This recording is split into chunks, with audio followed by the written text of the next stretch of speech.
नमस्कार साथियों, स्वागत है हमारे YouTube चैनल मंजुल करियर पॉइंट पे। मेरा नाम मयंक है और मैं आपका फिटर का इंस्ट्रक्टर हूँ। साथियों, जैसा आपको पता है कि हमारी जो टीम है उसने एक क्रैश कोर्स स्टार्ट किया था फिटर के फाइनल एग्जामिनेशन के रिगार्डिंग, जिसमें अब तक हमने फर्स्ट ईयर की 8 क्लासेस कंप्लीट कर ली थी। आज हम 9वीं क्लास आपके सामने लेकर उपस्थित हुए हैं, जिसमें लगभग 20 PYQs एंड MCQs होंगे, जिसको हम 1 बाय 1 जानेंगे। दोस्तों, एग्जाम पॉइंट ऑफ व्यू से ये जो PYQs और MCQs हम सॉल्व कर रहे हैं वो बहुत इंपॉर्टेंट है। तो देर न करते हुए हम अपने क्वेश्चंस की तरफ आगे बढ़ते हैं। हमारा सबसे पहला क्वेश्चन क्या कह रहा है? क्वेश्चन कह रहा है what is the flow of electron in any conductor. किसी कंडक्टर में इलेक्ट्रॉन का प्रवाह क्या होता है? सारे ऑप्शन दे रखे हैं दोस्तों, वोल्टेज, धारा, प्रतिरोध, पावर। ठीक, इसमें कह रहा है इलेक्ट्रॉन के प्रवाह के बारे में। तो सबसे पहले थर्ड ऑप्शन अपने आप ही बाहर हो जाता है।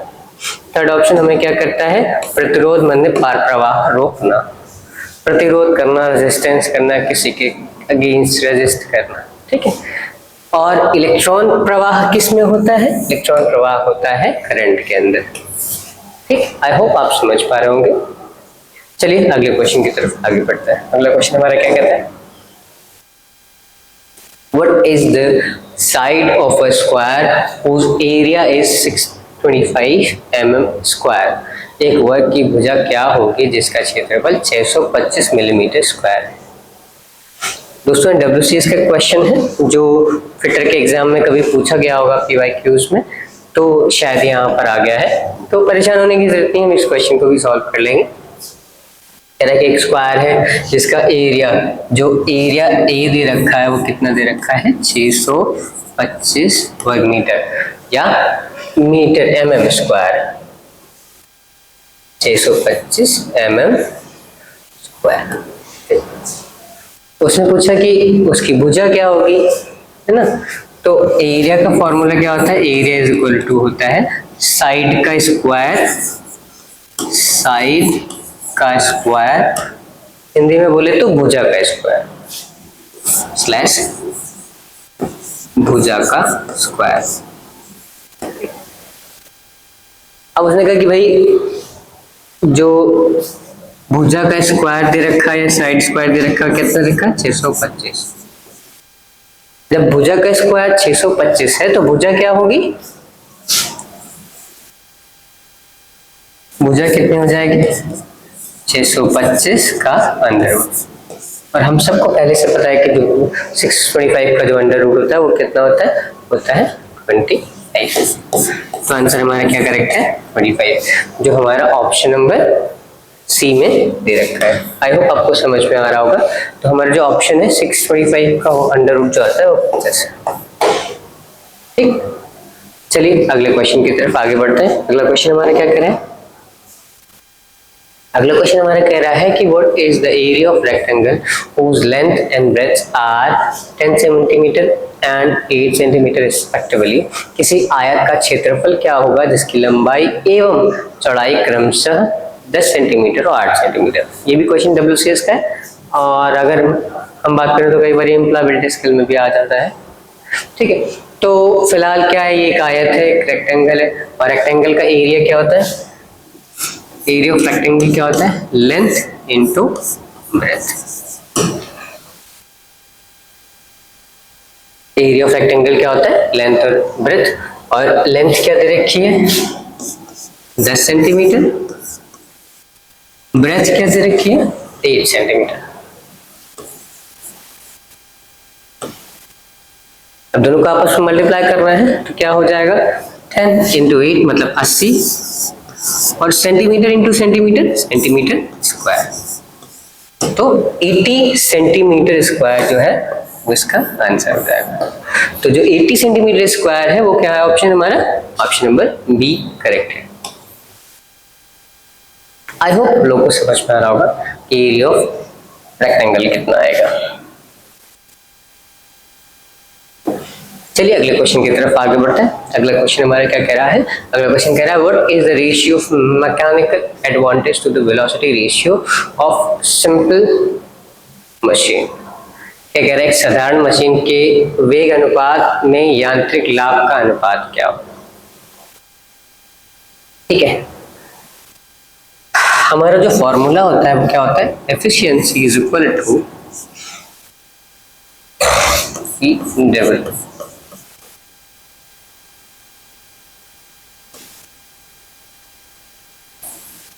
हमारा फॉर्मूला होता है efficiency is equal to velocity ratio divided by mechanical advantage divided by velocity ratio.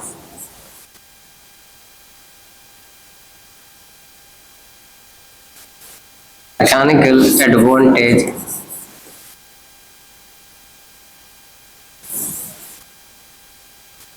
divided by velocity ratio।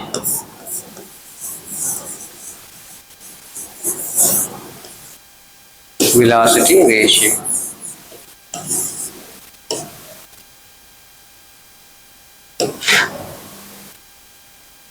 I hope आप समझ पा रहे होंगे। तो हमारा जो फॉर्मूला होता है efficiency is equal to mechanical advantage upon velocity ratio. ठीक, तो हमारा कौन सा ऑप्शन करेक्ट हो जाएगा, हमारा ऑप्शन नंबर सी करेक्ट हो जाएगा। आई होप आप लोग को समझ में आ रहा होगा। जो हमारा साधारण मशीन के वेग अनुपात में यांत्रिक लाभ का अनुपात क्या होगा, वो क्या होगा, एफिशिएंसी होगा। ठीक है, आई होप आप समझ पा रहे होंगे। चलिए अगले क्वेश्चन की तरफ आगे बढ़ते हैं। अगला क्वेश्चन हमारा क्या कह रहा है,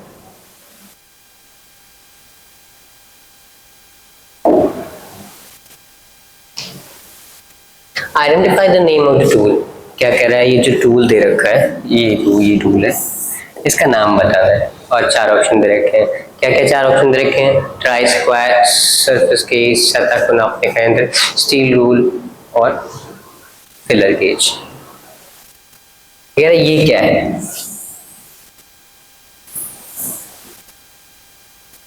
तो ऑलमोस्ट जितने भी फिटर के छात्र हैं उन सब ने अपने क्लासेस में ऐसा यंत्र देख रखा होगा जिसमें यहाँ पर इस तरीके से स्केल्स होंगे, जिसमें सेंटीमीटर नाप होगी और इस तरीके का कुछ सपोर्ट होगा। इसे हम क्या कहते हैं, इसे हम ट्राई स्क्वायर या गुनिया कहते हैं। ठीक है, इसे क्या करते हैं कि किसी सरफेस, किसी भी जगह पर अगर हम किसी स्क्वायर सरफेस को या सरफेस को स्क्वायर करने के लिए यूज करते हैं। ठीक है, तो हमारा कौन सा ऑप्शन सही है, हमारा ये ऑप्शन करेक्ट है।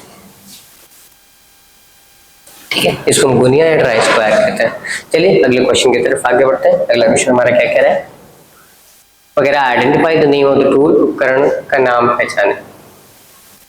चार ऑप्शन दे रखा है, बॉल पीन हैमर, क्रॉस पीन हैमर, स्ट्रेट पीन हैमर या स्लीज हैमर। स्लीज हैमर दे रखा है। दोस्तों आपको मैंने इसके पहले 2-3 क्लास पहले इस हैमर के बारे में बहुत सारी जानकारी दी है। ये हमारा कौन सा हैमर है, ये हमारा बॉल पीन हैमर है,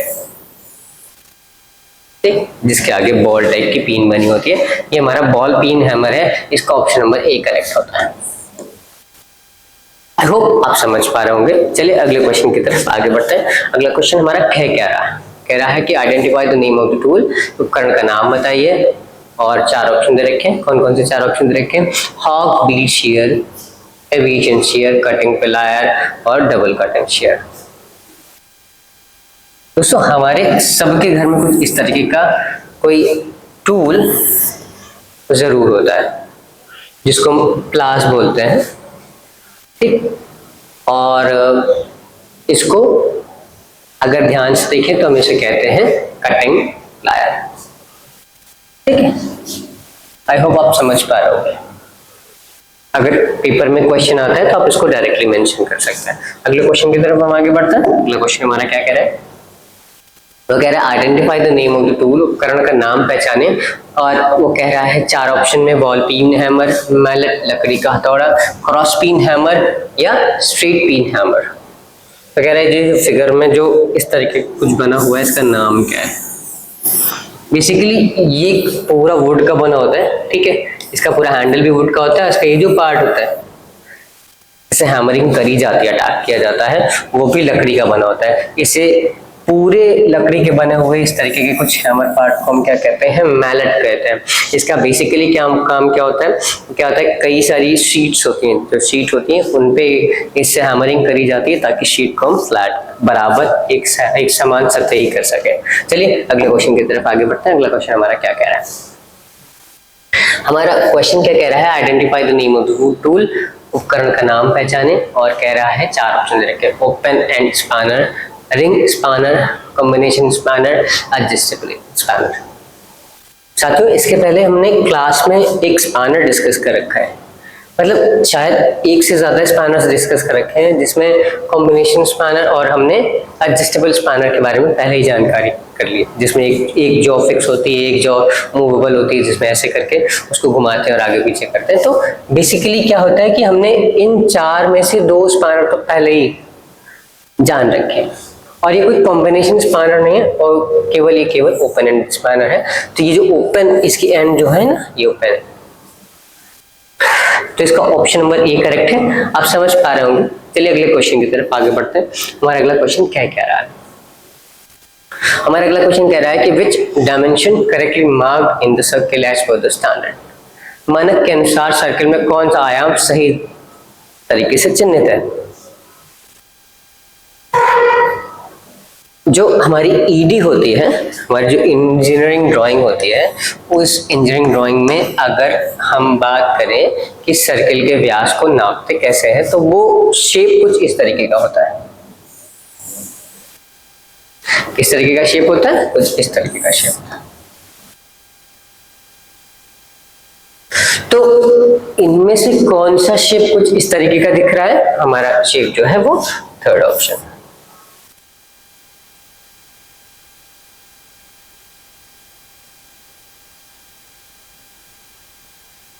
आई होप आप समझ पा रहे होंगे। मतलब सिर्फ व्यास नहीं, डायमेंशन की बात करें तो भी इस तरीके के सर्किल को इस तरीके से, सिंबल को इस तरीके से बनाया जाता है ईडी के अंदर। ठीक है, अगले क्वेश्चन की तरफ आगे बढ़ते हैं। अगला क्वेश्चन हमारा क्या कह रहा है, अगला क्वेश्चन कह रहा है which one of the following is a good office etiquette, इनमें से कौन सा अच्छा कार्यालय शिष्टाचार है। 4 ऑप्शन दे रखे हैं। 4 ऑप्शन में पहला देख रखा है, वन शुड ड्रेस्ड फॉर्मली, एक को औपचारिक रूप से पोशाक पहननी चाहिए, मतलब फॉर्मल ड्रेस पहननी है। अगला क्वेश्चन क्या कह रहा है, मतलब अगला ऑप्शन क्या कह रहा है, one should not be punctual to work, काम के लिए सामान्य पाबंद नहीं होना, समय का पाबंद नहीं होना चाहिए। भाई कह रहा है काम के लिए समय की कोई पाबंदी नहीं होनी चाहिए, समय का पाबंद नहीं होना चाहिए इंसान। थर्ड ऑप्शन कह रहा है one should have fancy mobile ringtone, एक के पास फैंसी मोबाइल रिंगटोन होनी चाहिए। अगला ऑप्शन क्या कह रहा है, one should litter once work place, मतलब व्यक्ति को अपने काम के स्थान पर कूड़ा फैलाना चाहिए। बहुत सिंपल सा क्वेश्चन है, इसमें से तो आप खुद अपने आप से देख पाएंगे कि औपचारिक रूप से आपको इन 4 ऑप्शंस में ये ऑप्शन बिल्कुल करेक्ट नजर आता है, जिसमें दिखता है कि आपको अपने वर्क प्लेस पे फॉर्मली जाना चाहिए। लिखा है ना, one should dress formally, formal dress पहनना चाहिए।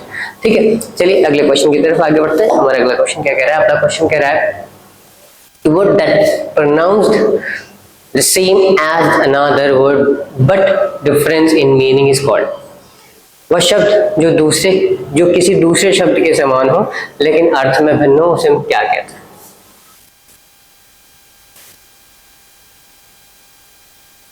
उसको क्या कहते हैं हम, होमोफोन। ठीक है, आप समझ पा रहे होंगे। चलिए अगले क्वेश्चन की तरफ आगे बढ़ते हैं। अगला क्वेश्चन हमारा क्या कह रहा है, हमारा अगला क्वेश्चन कह रहा है कि can help me learn English dash, मुझे अंग्रेजी सीखने में मदद कर सकता है। डर, फियर, क्या आप डर के कुछ सीख सकते हैं, इंग्लिश सीख सकते हैं। क्रोध, गुस्सा करके। शर्म या शर्मा करके। ऑब्वियसली डेडिकेशन, ये ऑप्शन हमारा करेक्ट नजर आता है। तो हमारी जो निष्ठा है, हमारा कर्तव्य निष्ठता है, जो वही हमें किसी चीज को सीखने के लिए आगे बढ़ाती है। तो अंग्रेजी सीखने के लिए भी हमें डेडिकेशन हमारे अंदर होना जरूरी है। चलिए अगले क्वेश्चन की तरफ आगे बढ़ते हैं। अगला हमारा क्वेश्चन क्या कह रहा है, which punctuation mark should be used in the following section, is there any site engineer here. यहां से क्वेश्चन है, is there any site engineer here. तो पूछ रहा है कि कौन सा पंक्चुएशन मार्क्स लगना चाहिए, मार्क लगना चाहिए इसमें। तो कह रहा है निम्न में से कौन सा विराम चिन्ह का प्रयोग होना चाहिए। क्वेश्चन मार्क लगेगा, कॉमा लगेगा, फुल स्टॉप लगेगा या एक्सक्लेमेशन मार्क्स लगेगा। Is there any site engineer available, क्या कोई साइट इंजीनियर यहाँ अवेलेबल है। तो क्या कर रहा है, सवाल पूछ रहा है। तो क्वेश्चन ऑप्शन नंबर ए जो हमारा करेक्ट। आई होप आप समझ पा रहे होंगे। चलिए अगले क्वेश्चन की तरफ आगे बढ़ते हैं। हमारा अगला क्वेश्चन क्या कह रहा है, when is the capital letter use. हम क्या कब कब कैपिटल लेटर्स का यूज करते हैं। चार ऑप्शन दे रखे हैं। चार ऑप्शन कौन कौन से दे रखे हैं, beginning of the sentence, sentence की बिगिनिंग में, हाँ सही है, सेंटेंस की बिगिनिंग में हम कैपिटल लेटर यूज करते हैं, सही बात है। नेम ऑफ द पर्सन, व्यक्ति के नाम के आगे भी हम कैपिटल लेटर का यूज करते हैं, उसका पहला वर्ड कैपिटल होना चाहिए। प्लेस के नाम पे ये भी करेक्ट है। इसका मतलब हमारे चार ऑप्शन करेक्ट, तीन ऑप्शन करेक्ट है। इसका मतलब ऑल ऑफ दीज, सारे ऑप्शन हमारे जो है वो करेक्ट होते हैं। चलिए अगले क्वेश्चन की तरफ हम आगे बढ़ते हैं। अगला क्वेश्चन हमारा क्या कह रहा है, Which one of the following is describing word। निम्न में से कौन सा एक वर्णात्मक शब्द है। Eat, repair, hot, soup। Describe कर रहा है, खाना कोई डिस्क्रिप्शन दे रहा है। मरम्मत, रिपेयरिंग कोई डिस्क्रिप्शन है। हॉट मतलब गर्म, ये किसी चीज की विशेषता बता रहा है। इसका मतलब ये डिस्क्रिप्शन मतलब डिस्क्राइब कर रहा है। ऑप्शन नंबर 3 हमारा करेक्ट है। चलिए अगले क्वेश्चन की तरफ आगे बढ़ते हैं। अगला क्वेश्चन हमारा क्या कह रहा है, when someone says thank you should reply. What should reply, अगर कोई आपको धन्यवाद बोल रहा है तो आप उससे क्या रिप्लाई करेंगे, वही पूछ रहा है। आप उसको थैंक यू बोलेंगे, क्या वो थैंक यू बोलता है तो आपको थैंक यू बोलना चाहिए, या फिर वो कहता है कि यू वेलकम, आपका स्वागत है, या आप बाय बाय बोलेंगे, या आप हाउ आर यू पूछेंगे। अब थैंक यू कोई पूछ बोलेगा तो आप उससे पूछेंगे कि आप कैसे हैं, तो ये ऑप्शन तो नहीं दिखता सही। कोई आपसे थैंक यू बोलता है तो आप उससे बाय बाय बोलेंगे, नहीं। बाय मतलब किसी को सी ऑफ करने के लिए या छोड़ के जाने की बात हो तो यूज करते हैं। थैंक यू क्या के लिए सीधे रिस्पॉन्स में थैंक यू नहीं बोलते, तो इसके लिए क्या बोलते हैं, you are welcome. I hope आप समझ पा रहे हो। ऑप्शन नंबर बी हमारा करेक्ट है। अगला क्वेश्चन हमारा क्या कह रहा है, तो क्वेश्चन की तरफ आगे बढ़ते हैं। Choose the odd word, odd यानी विषम शब्दों को चूज करिए। विषम शब्द क्या क्या है, उसने कहा प्लीज, सॉरी, पेपर, थैंक्स। अब ध्यान से सोचिए वो चीज, ठीक, प्लीज, सॉरी और थैंक्स।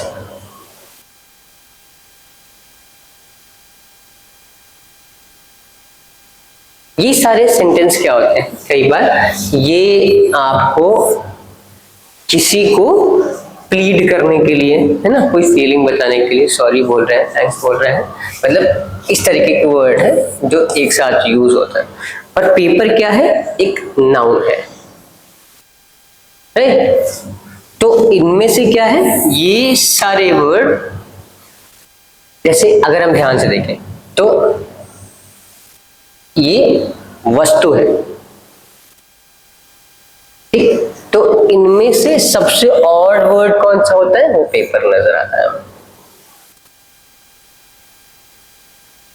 आई होप आप समझ पा रहे होंगे। चलिए अगले क्वेश्चन की तरफ आगे बढ़ते हैं। हमारा अगला क्वेश्चन क्या कह रहा है, I am a welder I work with. मैं एक वेल्डर हूं, मैं डैश साथ काम करता हूं। नेल पॉलिश, क्या वेल्डर नेल पॉलिश के साथ काम करता है, नहीं। मैं वेल्डर हूं, वेल्डर क्या रोबोट्स के साथ काम करता है, नहीं। अगला क्वेश्चन हमारे अगला ऑप्शन क्या कह रहा है, वो वेल्डिंग टूल्स के साथ काम करता है, राइट, बिल्कुल करेक्ट। क्या वेल्डर लैपटॉप के साथ काम करता है, नहीं। तो हमारा जो ऑप्शन नंबर A3 है वो करेक्ट है। आई होप आप समझ पा रहे होंगे। चलिए अगले क्वेश्चन की तरफ आगे बढ़ते हैं। अगला क्वेश्चन हमारा क्या कह रहा है, today's weather is going to be. आज का मौसम डैश होने जा रहा है। आशापूर्ण, होपफुल, ऑप्शन नहीं करेक्ट नजर आता है। नीला, ब्लू, करेक्ट नहीं है। अर्जेंट ब्लू मौसम ना अर्जेंट हो सकता है, ना नीला हो सकता है, ना होपफुल हो सकता है। तो वह आज का जो मौसम है गर्म होने वाला है। ठीक, आई होप आप समझ पा रहे होंगे। चलिए अगले क्वेश्चन की तरफ आगे बढ़ते हैं। अगला क्वेश्चन हमारा क्या क्या है जी साथियों, हमारे स्लाइड्स में लगभग 20 क्वेश्चंस थे जो हमने डिस्कस कर लिए। एग्जाम पॉइंट ऑफ व्यू से ये सारे क्वेश्चंस बहुत इंपॉर्टेंट है। एग्जाम देने जाने से पहले आप ये सारे क्वेश्चन जरूर देख के जाइएगा, ठीक है। और हम आशा करते हैं कि आप प्रिपरेशन कर रहे होंगे और हमारी क्लासेस देख भी रहे होंगे, ठीक है। जाने से पहले हम बस इतना कहना चाहेंगे कि आप हमारे चैनल मंजुल करियर पॉइंट को लाइक, सब्सक्राइब और शेयर जरूर करें, जिससे आने वाले लेक्चर्स आप सभी तक पहुंच सके और ज्यादा से ज्यादा लोगों तक पहुंच सके। ठीक है, मिलते हैं अगली क्लास में, तब तक के लिए धन्यवाद।